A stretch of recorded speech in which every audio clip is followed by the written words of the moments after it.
Yo, what is up guys? It is Samool back again with another Epic 7 video for you guys today.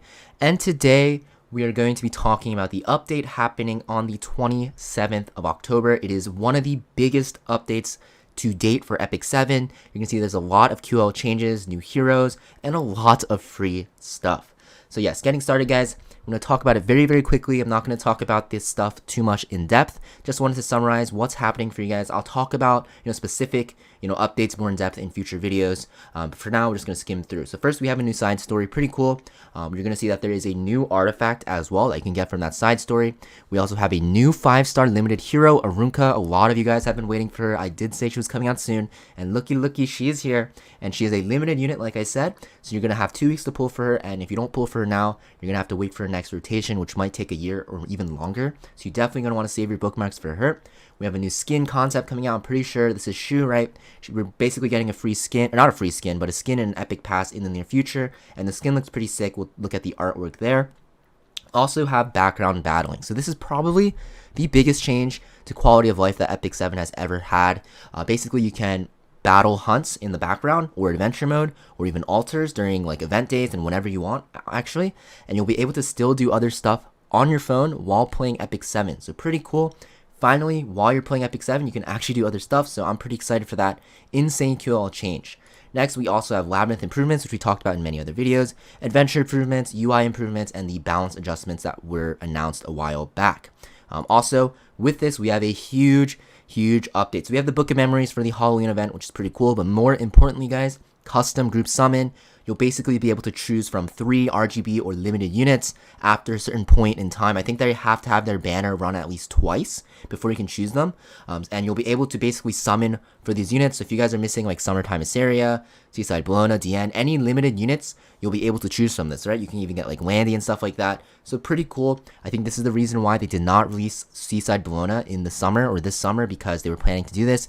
And like I said, Smilegate did say that they were going to plan to do this twice a year. They did this once in the spring and they're doing it again in the fall. And I'm pretty sure Smilegate will do this twice a year or even more if more units come out. I know a lot of you guys thought that it was only happening once a year and we'd have to wait till spring, but Smilegate did keep their word and they did do another custom group summon. So another reason to save your bookmarks, right? Custom group summon coming out, you can pick up to 3 limiteds that you really need, which is insane. And you also have Arunka, the new limited hero. That being said, we also have a check-in event coming in. Free stuff, you get a frame, you get Mulgora, 5-star artifact, and 5-star hero summon ticket, although they are random. Still free stuff, so pretty cool. We are also getting the 10 summon a day for 7 days summon event. So for, like I said, 10 days, or actually 7 days, you'll get 10 free summons a day, equaling 70 free summons. So pretty cool free stuff there.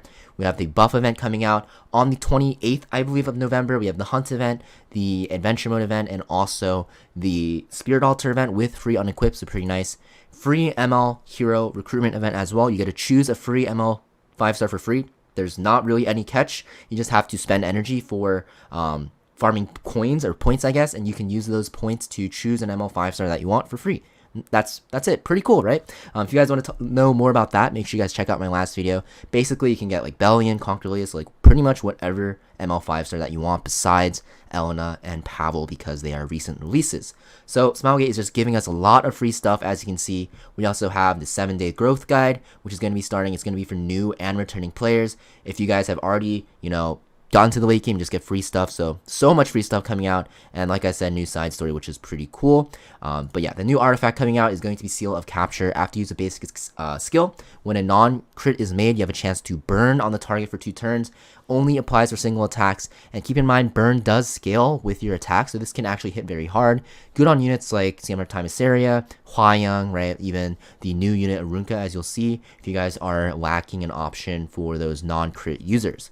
So now talking about the limited hero, now I know you guys are very curious. Arunka, she is a limited unit, like I said.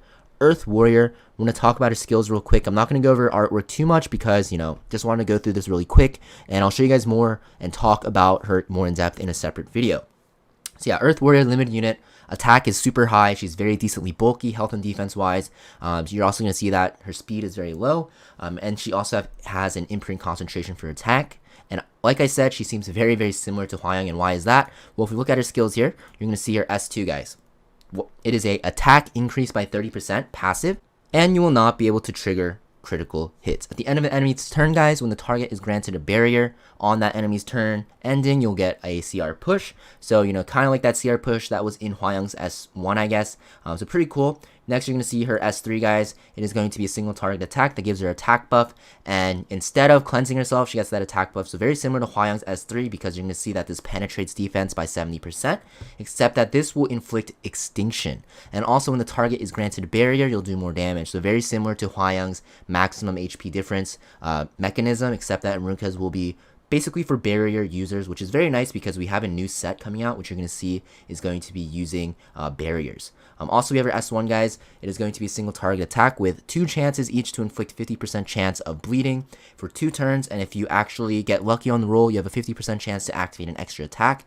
That is called Expose, which will heal you proportional to the attack that you have on Arunka. You can actually soul burn this for 10 souls to activate your Expose 100%, very similar to Bellion's soul burn. So very, very cool. She's a pretty similar unit to Hwayoung. We'll have to see how she pans out. But as it stands, I think she's going to be very good, especially against barrier users. And as you guys know, that new set is going to be a barrier set, and we'll talk about that in a bit. But yes, her artifact, guys, increase attack of all allies, use this in one-shot hunts or whatever, and also will increase hit chance of herself. Pretty good on units that, you want to use against evasion that are warriors, but I don't think this is too crazy. You're probably going to use that new artifact on her, like I said, or even Euberius Tooth. So if you guys are wondering what to do with your Euberius Tooth after you recall Hwayoung, or if you do decide to recall your Hwayoung, you can just slap it on Arunka and it should be very, very good. So pretty cool. Like I said, we have a new skin coming out as well. This is Shu. I really, really like this artwork. It is coming out in November. It kind of makes her look less of like a little boy, because she kind of looks like a little boy, and kind of like I guess a little girl. So, I can't really say that's better because that's kind of weird, but, not a trap anymore, so yeah. Anyways, we also have background battling, like I said. You can use this for Hunt, Adventure, and Spirit Altar, and you'll be able to play other stuff in the background. And the new sets coming out, we'll talk about this more in depth, but we have Protection Set, which is a barrier at the start of battle to everyone that scales with your max HP. This will drop from Golem, so maybe Golem will be farmed more. It is a 4-set piece, and we also have Torrent Set, which is dropped in Katie's. You're going to be able to decrease your own HP by 10%, but when you attack with AoE or single target, you'll increase your damage. So Torrent Set will be very, very powerful for cleavers, especially for AoE cleavers. Very good on Hwayoung, right? Because you're decreasing your HP to make yourself do more damage.